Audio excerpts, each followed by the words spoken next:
আমরা দীর্ঘ 17 বছর এই যে ফ্যাসিবাদ সরকারের রাহু মুক্ত হওয়ার জন্য আমরা অনেক আন্দোলন সংগ্রাম রাজপথে থেকে করেছি, কিন্তু আসলে এই ফ্যাসিবাদ সরকার, স্বৈরাচার সরকার কিভাবে তাদের শক্তি অর্জন করেছে, যে শক্তির কাছে আসলে কেউই মানে এই শক্তিকে পরাজিত করতে পারেনি। 17 বছর যেই আন্দোলন সংগ্রাম করেছে সেই গুম খুনের শিকার হয়েছে, যার কারণে সবাই কিন্তু মানে মনে থেকে চাইলেও কখনো রাজপথে সেরকম ভাবে কোনো আন্দোলন গড়ে তুলতে পারেনি।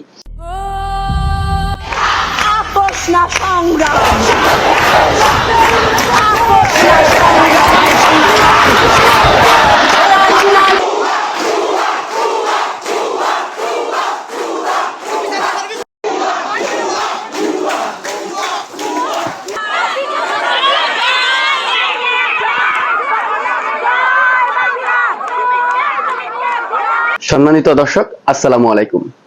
আপনাদের সাথে আমি রয়েছি নাদিম মাহমুদ নয়ন। আপনারা যারা নরসিংদী এবং নরসিংদীর বাইরে দেশ এবং বিদেশ থেকে এই ভিডিওটি দেখছেন, সবাইকে আন্তরিক শুভেচ্ছা ও অভিনন্দন। আমরা আজকে কথা বলবো বৈষম্য বিরোধী ছাত্র আন্দোলনে নরসিংদীতে যারা ফ্রন্ট লাইনে থেকে আন্দোলনকে চালিয়ে গেছেন, আন্দোলনকে বেগবান করেছেন, তাদেরই একজন অ্যাডভোকেট শিরিন আক্তার শিলার সাথে আমরা জানতে চাইবো বৈষম্য বিরোধী আন্দোলনে তিনি কিভাবে এই আন্দোলনে অ্যাক্টিভ ছিলেন এবং তার বিভিন্ন আন্দোলন চলাকালীন সময়ে তার বিভিন্ন স্মৃতি কথা। তো আসসালামু আলাইকুম, কেমন আছেন? জি, ওয়ালাইকুম সালাম। কেমন আছেন? আলহামদুলিল্লাহ, ভালো আছি। জি, তো আপনি তো আমরা জানি যে নরসিংদীতে যখন আন্দোলন শুরু হয়েছে, মূলত 16 তারিখ থেকে আন্দোলন শুরু হয়েছে, এরপর থেকেই আপনি মোটামুটি আন্দোলনটাকে বেগবান করে গিয়েছেন এবং বিভিন্ন ভাবে ছাত্রদেরকে গার্ডিয়ানের মতন তাদেরকে দিক নির্দেশনা দিয়েছেন। তো আমরা জানতে চাইবো মূলত আপনি কোন উদ্দেশ্যটাকে নিয়ে অথবা কি কারণে আন্দোলনে অংশগ্রহণ করেছেন? দেখেন, আমরা এই যে কোনো ব্যক্তির বিরুদ্ধে কিন্তু আমরা আন্দোলন সংগ্রাম করিনি। আমরা দীর্ঘ 17 বছর এই যে ফ্যাসিবাদ সরকারের রাহু মুক্ত হওয়ার জন্য আমরা অনেক আন্দোলন সংগ্রাম রাজপথে থেকে করেছি, কিন্তু আসলে এই ফ্যাসিবাদ সরকার, স্বৈরাচার সরকার কিভাবে তাদের শক্তি অর্জন করেছে, যে শক্তির কাছে আসলে কেউই মানে এই শক্তিকে পরাজিত করতে পারেনি। 17 বছর যেই আন্দোলন সংগ্রাম করেছে সেই গুম খুনের শিকার হয়েছে, যার কারণে সবাই কিন্তু মানে মনে থেকে চাইলেও কখনো রাজপথে সেরকম ভাবে কোনো আন্দোলন গড়ে তুলতে পারেনি। তো সেক্ষেত্রে যখন জুলাইয়ের আন্দোলন শুরু হয়, আমি জুলাইয়ের 16 তারিখ থেকে একদম মানে ওপেনলি রাজপথে আমি নামি আন্দোলন সংগ্রাম করার জন্য। যখন দেখলাম যে আসলে ছাত্ররা আন্দোলন সংগ্রাম করছে, এই সময় তাদেরকে উদ্বুদ্ধ করার জন্য আমরা যারা গার্জিয়ানরা আছি এবং আমরা তো মোটামুটি যেহেতু আমি একজন অ্যাডভোকেট একটা পর্যায়ে আছি, তা আমি চাচ্ছিলাম যে তাদেরকে উদ্বুদ্ধ করার জন্য এবং তাদেরকে ফ্রন্ট লাইনে তাদের শক্তি মানে বাড়ানোর জন্য তাদের সাথে আমি আন্দোলন সংগ্রামে সম্পৃক্ত হই। সেই ক্ষেত্রে আমি একদম 18 তারিখে, যেদিন আমাদের নরসিংদীতে জেলখানার মোড়ে তাহমিদ মারা যায়, ওই দিন কিন্তু তাহমিদের যেদিন মারা যায় সেদিন কিন্তু আমি একদম ওই স্পটেই ছিলাম। 18 তারিখে যেদিন? জি, 18 তারিখে। তারপর 19 তারিখে আমাদের এখানে জেল ভাঙলো। জেল ভাঙার পরে মানুষ কিন্তু আন্দোলনটা অনেকটা স্তীমিত হয়ে গিয়েছিল। হ্যাঁ, কারণ ওই সময় ধরপাকড় শুরু হয়ে গেছে, অনেক কেউ বাসায় থাকতে পারে না। আমার বাসার সামনের একজন সেলুনওয়ালা, তাকেও ধরে নিয়ে গেছে। ও বাড়িতে চতুর্দিকে মানে এলাকার সব মানে প্রত্যেকটা বাড়িতে পুরো শূন্য হয়ে গেছিল, এমন ভাবে ধরপাকড় শুরু হয়েছে। পরবর্তীতে 31 তারিখে এর মধ্যে তো আমরা আন্দোলন সংগ্রাম রাজপথে করছি। তো 31 তারিখে কোর্টে একটা আন্দোলন হওয়ার কথা ছিল, একটা মানে ছাত্র ওইখানে আন্দোলন করবে, কিন্তু আমি তো সবসময় কোর্টে 11টার সময় যাই। 11টার সময় যখন আমি গেলাম, গিয়ে দেখলাম যে এমন ভাবে পুরো কোর্ট প্রাঙ্গণ, গেট থেকে শুরু করে আমার গেটেও মানে আমি যে ঢুকবো আমার গাড়িও মানে ভিতরে ঢুকতে দেয় নাই, এমন ভাবে পুলিশ ব্যারিকেড দেওয়া ছিল যে ওই কারো ঢোকার কোনো ক্ষমতা নেই। ছাত্র তো দূরের কথা, সাধারণ মানুষও সেদিন ঢুকতে পারতেছিল না। আমাদের অনেক অ্যাডভোকেট যদি যারা দেখা গেছে যে হয়তো নর্মাল বা ড্রেসে ছিল, তারাও তাদের ঢুকতে দেওয়া হচ্ছিল না। তো আমি ভিতরে যাওয়ার পরে ওই দিন আমার একটা দেখবেন ফেসবুকে আমার একটা এই বক্তব্য আছে, ওই বক্তব্যটা এখন আওয়ামী লীগ সরকার তাদের বক্তব্য বলে চালায়। তো আমি আমার এক সহযোদ্ধা সে তাকে অ্যারেস্ট করে নিয়ে আসছে, তার জন্য আমি একটা শুনানি করলাম। শুনানি করার আগেই ম্যাজিস্ট্রেট সাহেব মানে আদেশ লিখে ফেলতেছিল। তখন আমি ম্যাজিস্ট্রেটকে বললাম যে আল্লাহর পরে আপনাদের মানে কাছে আমরা বিচার চাই, তো আপনারা একদিন কিন্তু এর মানে আপনাদেরও বিচার হবে, কারণ আজকে আমি শুনানি করার আগে আপনি আদেশ লিখে ফেলতেছেন, তার মানে আপনারা সরকার দ্বারা প্রভাবিত। প্রি প্ল্যান করা। হ্যাঁ, প্রি প্ল্যান করা এবং সরকার দ্বারা প্রভাবিত।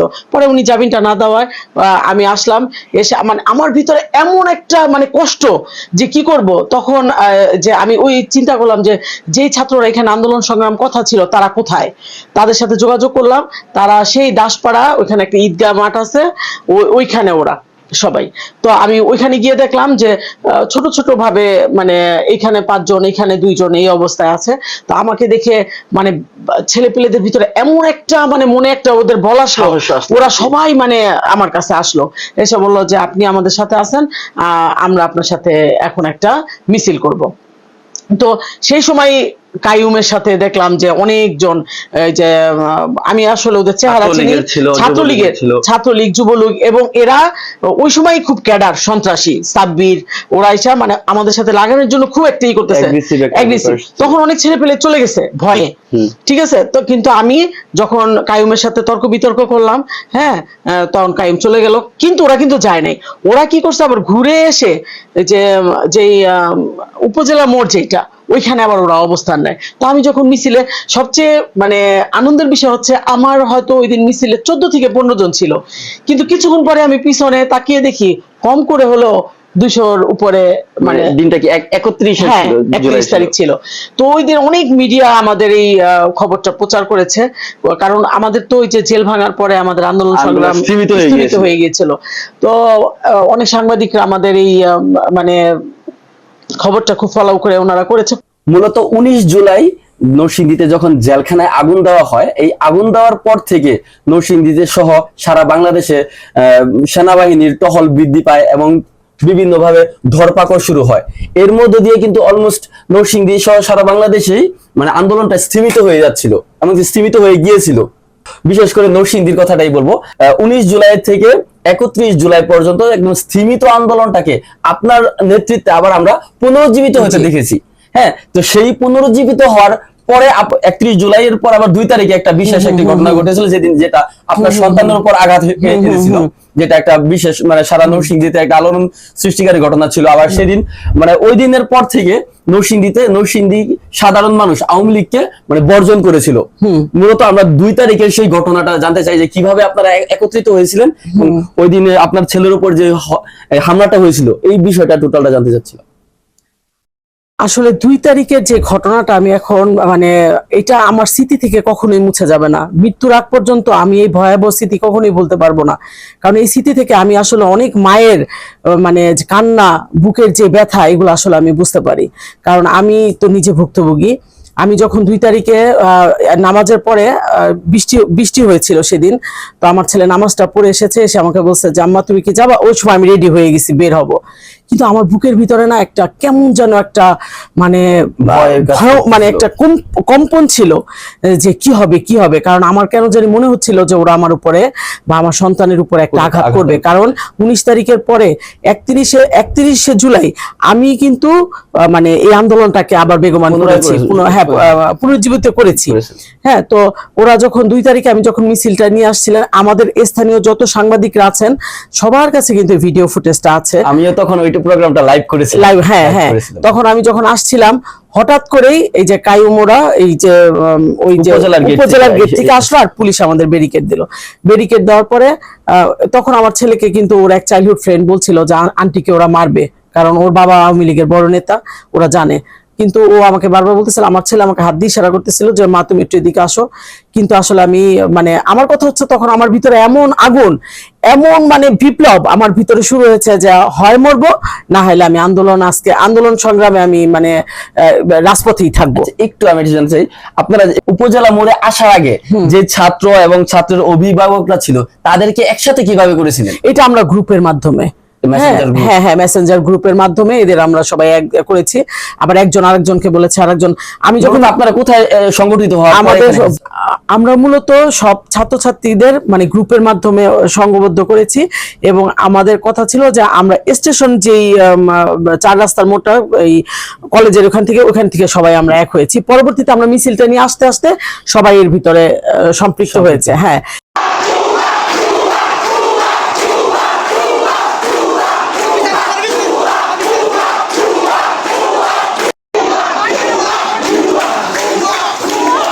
কিন্তু আওয়ামী লীগ না শুধু, তখন প্রশাসন সম্পূর্ণভাবেই তারা জানতো।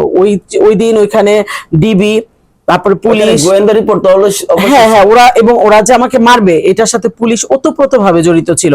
কারণ ওইখানে যখন তারা দেশীয় অস্ত্র শস্ত্র এনে জড়ো করেছে, পুলিশের নলেজ এটা ছিল। পুলিশ কিন্তু এর আগে এখানে উপস্থিত ছিল। হ্যাঁ, এবং তাদের নলেজে আছে যে দেশীয় অস্ত্র যে তারা এখানে রেখেছে, এগুলা পুলিশ সম্পূর্ণ জানে, এবং তাদের এখানে ইন্ধন আছে। এবং বিশেষ করে ডিবির যে তখন ওসি ছিল খোকন, হ্যাঁ, সে তো এটার সাথে একদম ওতপ্রোতভাবে জড়িত। তার যদি ভিডিওগুলো দেখেন, তার ছবিগুলো দেখেন, দেখবেন আমাদের যখন মারছে তখন সে কি অট্ট হাসি, তার মুখের মধ্যে কি একটা মানে আনন্দের হাসি। এই ছবিগুলো আপনারা যদি ভিডিওগুলো দেখেন তাহলে বুঝতে পারবেন। ওইখানে এডিশনাল এসপি ছিল, তারপরে কয়েকটা থানার ওসিরা ছিল, অনেক পুলিশ, হ্যাঁ, তানভীর ছিল, হ্যাঁ, অনেকের মুখে হেলমেট ছিল। তারপর আমি এদের চিনি, এবং এখনো মানে ওই দিনটার কথা মনে করলে, যে আমি যখন আমার ছেলে আমাকে বলছিল যে চলে আসো, আমি কিন্তু মানে আসছিলাম না, যে আমি পিছপা হয়নি। তো হঠাৎ করে তখন আমার ওই লোকটার নাম হচ্ছে, আমি বলি হিন্দু, যে দীপক সাহা, সে আমার পিছনে যখন প্রথম একটা ঘুষি মারলো, আমি একদম এরকম হয়ে গেছিলাম, ঠিক আছে, মানে আমার দম বন্ধ হয়ে গেছে। ওই মুহূর্তে ওই যে একজন মেম্বার করিমপুরের, সে আমাকে ওই যে ইদিয়া বাড়ি দিতেছিল পিঠের ভিতরে, আপনার গায়ে হ্যাঁ, ওই সর্বপ্রথম আমার ঘুষিটা দিছে, এবং আমার নাম ধরে সে আমাকে তিরস্কার করছিল, যে তোর জন্য, মানে এরকমই বলতেছিল, তোর জন্য শিরিন রে শিরিন, তোর জন্য, হ্যাঁ, বেশি বাইরে গেছ, এরকম কথা বলতেছিল। তখন না, যখন আমাকে ঘুষি দিচ্ছে, বুঝেনি তো পুরুষ মানুষের ঘুষি, আমি তখন এরকম হয়ে গেছিলাম।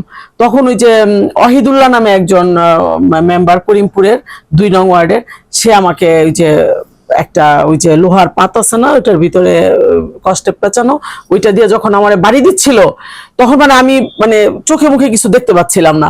তখনই আমার ছেলে আমাকে বাঁচানোর জন্য দৌড়ে আসে। তবে আমি আসলে আমার ছেলেকে, আমি এখন ওই ভিডিওগুলো আমি দেখতে পারি না যে আমার ছেলেকে ওরা কিভাবে মারছে।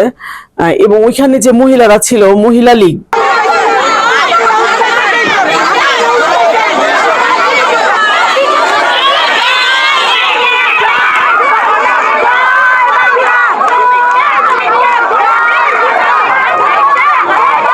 তারা পরবর্তীতে স্লোগান দিচ্ছে। আমার কাছে এখনো ওদের দেখলে আমার জিজ্ঞেস করতে ইচ্ছা করে, বা ওদের হয়তো ওর সাথে আমার এখনো দেখা হয় নাই, যে ওরা কি কোনো সন্তান জন্ম দেয় নাই?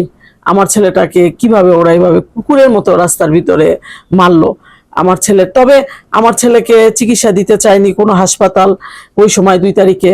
হ্যাঁ, আমি আমার ছেলেকে 5 ঘন্টায় আমি এওয়ার কেয়ারে যখন নিয়ে গেলাম, ওনারাও আমাকে বললো যে আপনাদের কোনো কেস সামারি দেওয়া হবে না, বা ওর কোনো কাগজপত্র দেওয়া। তখন তো আর আমি জানি না যে মুখ্য ছিল আগে আপনার আমার সন্তানকে বাঁচানোর।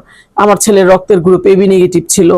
পরবর্তীতে আমার ছেলেকে এই যে গোলাগুলির ভিতরে মানুষ রক্ত দিতে যখন আসলো, তখন আমার ভিতরে এরকম একটা মানে এরকম একটা গর্ব, যে আসলে আমার সন্তানের, হয়তো আমার চোখে কিন্তু পানি ছিল না তখন, কিন্তু আমি একটা জিনিস তখন উপলব্ধি করতে পারতেছিলাম, যে আমার সন্তান, শুধু আমি কষ্ট পাচ্ছি না, আমার সন্তানের জন্য এই যে এত মানুষ এই পরিস্থিতিতে রক্ত দিতে আসছে। হ্যাঁ, তখনই যে অসহযোগ আন্দোলনের ডাক আসে। তখন দেখেন আমার ছেলের অপারেশনটা যখন বলে সাকসেস, আপনারা দেখছেন যে ভিডিওর ভিতরে, হ্যাঁ, সাকসেস, তখন আমার ছেলেকে, আমার এই যে দেখেন মানে কেমন যেন লাগতেছে, যে আমার ছেলেকে আমি আইসিইউর ভিতরে ঢুকে দিয়ে আমি কিন্তু আবার সে আন্দোলন সংগ্রামে রাজপথে এসে আবার যুক্ত হয়েছি। হ্যাঁ, আমি যুক্ত হয়েছি, কারণ তখন আর ফেরার আমার কোনো রাস্তা নেই। কারণ আমি জানি যে এই সরকারকে যদি আমরা ফেলতে না পারি, তাহলে আমাদের ফাঁসির দড়ি আমাদের গলায় পড়বে। আচ্ছা, এই আন্দোলনে সম্পৃক্ত হওয়ার ফলে কি আপনাদের উপরে কোনো ধরপাকড় হয়েছিল?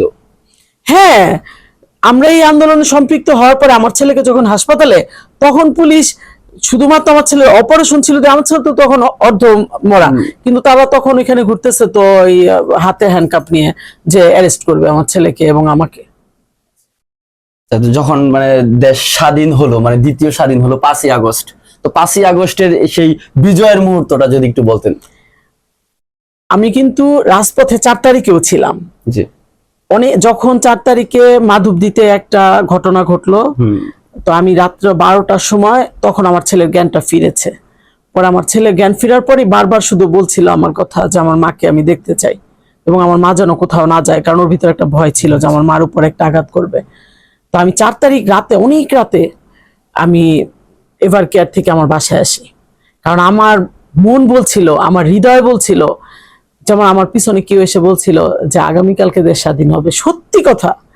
এবং আমি আমার এক জুনিয়রের ভাইকে যখন পুলিশ বেদম প্রহার করছে, আমার কাছে ছবিগুলো আছে, তখন আমি ওর মা যখন কান্না করতেছিল, ওকে জেলখানা রাখছিল, তখন আমি বলছি কান্না করিস না, কালকে দেশ স্বাধীন হবে।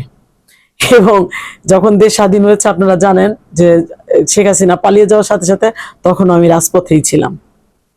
এই ছিল আপনার এবং ওই আনন্দের কথা আমি আসলে, ওইটাও আমার জন্য একটা চিরস্মরণীয়, যে এত আনন্দ মনে হয় আমার জন্মের পরে আর আমি মানে উপলব্ধি করতে পারিনি। আচ্ছা, যেহেতু এখন দেশ নতুন ভাবে আবার গড়ে তোলার চেষ্টা করছে সবাই, আপনারা আন্দোলন করেছেন নতুন একটা দেশ পাওয়ার জন্য, নতুন স্বপ্ন দেখেছিলেন, কিন্তু এখন আন্দোলন শেষ হওয়ার পরে, নতুন বাংলাদেশ পাওয়ার পরে কি আপনাদের যে এক্সপেকটেশন নিয়ে আপনারা আন্দোলন করেছিলেন, সেই এক্সপেকটেশন কি আপনারা ফুলফিল হতে দেখেছেন? না, আমাদের আসলে আমাদের যে প্রত্যাশা ছিল সেই অনুযায়ী আমাদের কোনো প্রাপ্তি নেই। আসলে আমরা যখন আন্দোলন সংগ্রাম করেছি, দেশের মানুষের জন্য করেছি, দেশের ভালোর জন্য করেছি, দেশের ঘুরে ধরা অবকাঠামোর পরিবর্তন চেয়েছি। আমরা যদি নিজের পরিবর্তনই চাইতাম, তাহলে আমি একটা পেশায় আছি, আমার ছেলে লেখাপড়া করে, আমাদের তো নিজেদের ক্ষতি করার কোনো দরকার নেই। আমরা রাজপথে কেন গিয়েছি? আমরা রক্ত দিয়েছি।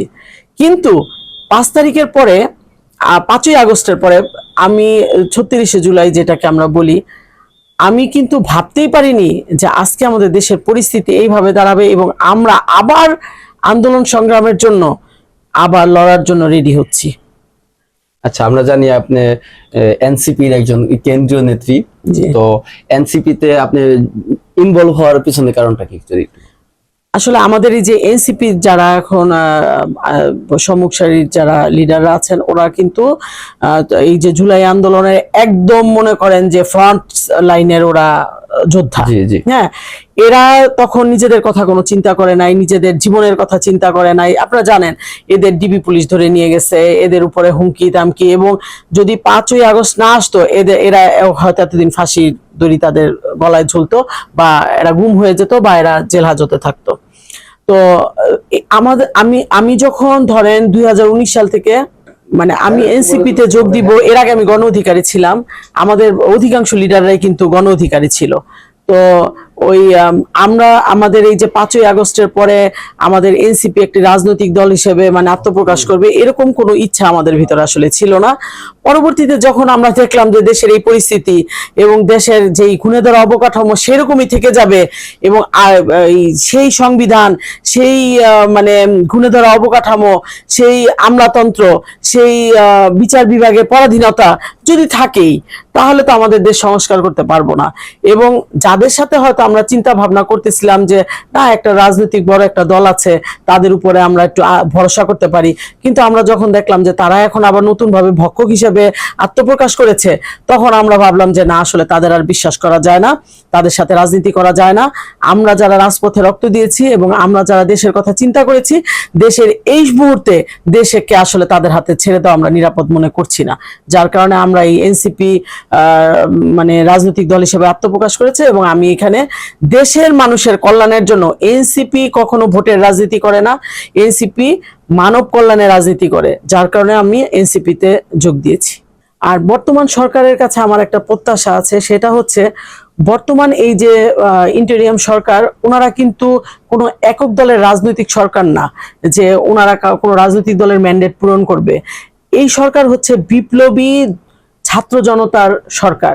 ওনাদের উচিত ছাত্র জনতার যেই আশা আকাঙ্ক্ষা সেই লক্ষ্য পূরণের জন্য কাজ করা। ওনারা যদি কিসের জন্য ওনারা ভয় পায়? ওনাদের সাথে বিপ্লবী জনতা আছে, বিপ্লবী ছাত্ররা আছে।